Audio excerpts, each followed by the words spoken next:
Hi, James Scully for Twinspires, here to talk Longshots with the 2023 Breeders' Cup. Last year at Keeneland, Caravel sprung the biggest upset from the 14-race two-day Breeders' Cup program, generating an $87 win mutual after leading all the way in the turf sprint. And a total of 15 horses at odds of 10 to 1 or higher recorded top three finishes during last year's Breeders' Cup.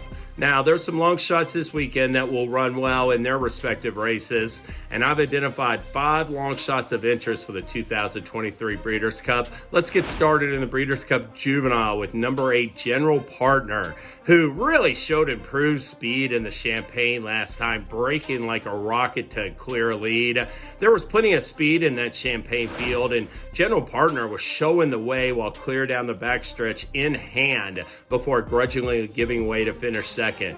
If he breaks from the starting gate in similar fashion and continues to move forward off of that encouraging stakes debut, General Partner's in with a chance to steal the Breeders' Cup Juvenile.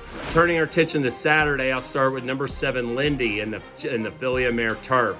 Lindy was a French-based 3-year-old filly earlier this season. In fact, she ran second to Blue Rose Seine in her last 2 starts in France before shipping stateside to Brendan Walsh's barn. A convincing allowance winner at Kentucky Downs back in September, Lindy continued to move forward off that effort when finishing a close second to Modge in the Queen Elizabeth II last time, and she'll look to make a late impact in the stretch of the filly mare turf.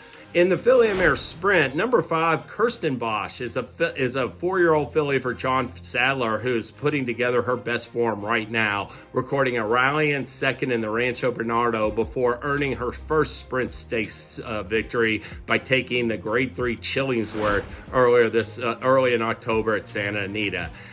The Breeders' Cup filly mare sprint is absolutely loaded with speed. Yuguri and Society should ensure a blazing pace, and Kirsten Bosch has a chance to make a late impact.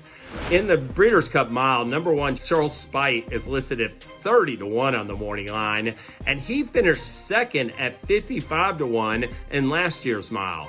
Before last year's mile, Charl Spite had finished 4th in the Woodbine mile. He improved upon that at Keeneland. And this year, Charl Spite's exiting a runner-up finish to a top contender in the same race, the Woodbine mile. He's been working lights out for Roger Attfield, recording Bullet Half Mile and 5 Furlong Works. And Charl Spite has a chance to factor in the money once again at boxcar odds.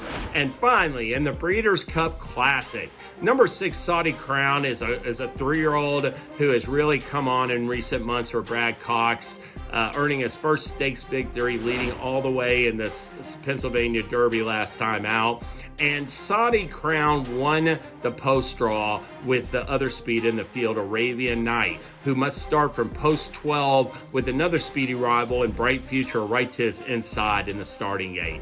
Saudi Crown has huge Spritz speed ratings in his recent starts. He's been training lights out with these 6 furlong workouts at Keeneland, and I think he's poised to run a big race on the front end with Ferrant Giroux.